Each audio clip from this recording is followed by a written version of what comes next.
When I first saw this during the recent Nintendo Direct, I knew I had to talk about this here. I meant to talk about it a few days ago when the Direct first premiered, but I haven't been home. I feel it's still important enough to address, however, since the Direct took the first step towards mending an issue I previously mentioned in my last video, in which I mentioned how not only was the bar for FPS games on the Switch so low, but how more realistic games weren't properly represented either. Well, the first person shooter problem is still there, especially since Modern Combat Blackout just released, which, if you haven't bought it yet, please do not buy it. The Direct did make a step in the right direction for racing games. I was excited about a lot of the things I saw in the Direct, but what I'm most excited for is that Grid Autosport, a game that was originally released on the Xbox 360, PS3, and PC, is being brought to the Switch. Now I know it's a last gen game, and hell, I already have it on the PS3, but you know what? It's the first real console racing game on the Switch that isn't like Mario Kart.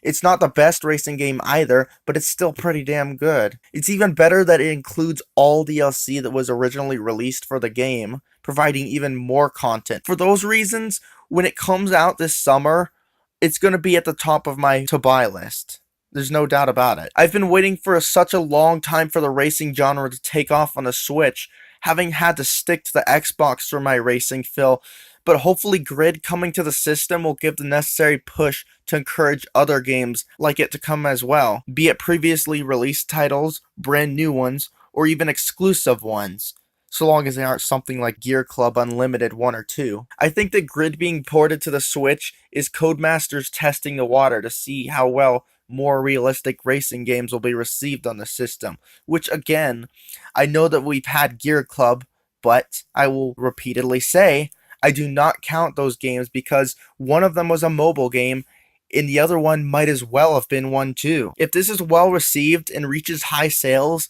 I believe it will encourage not only Codemasters to continue supporting the Switch with their games, but other developers and publishers will take notice of the success in the genre, be like, I want me some of that, and start to bring their racing games over to the Switch as well as starting developing new titles for the platform too. So for that reason, if you're interested in seeing more racing games on your Switch, I'd strongly recommend supporting Grid Autosport when it comes out. It's a good game, personally, not as strong as previous entries in the series in my opinion, especially the first one which just felt so perfect, but it's still worth playing. I'm certain that it'll be a well-made port.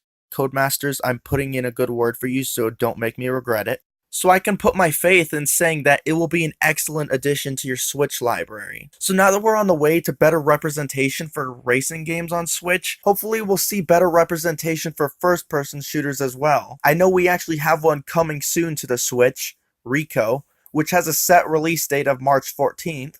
Special thanks to the Gamer Next House for making me aware of this in the comments of my previous video. I don't know how good the game will be since it's not even out yet, but I have high hopes for it doing well enough that maybe we'll see more shooters on the system as well, but only time will tell.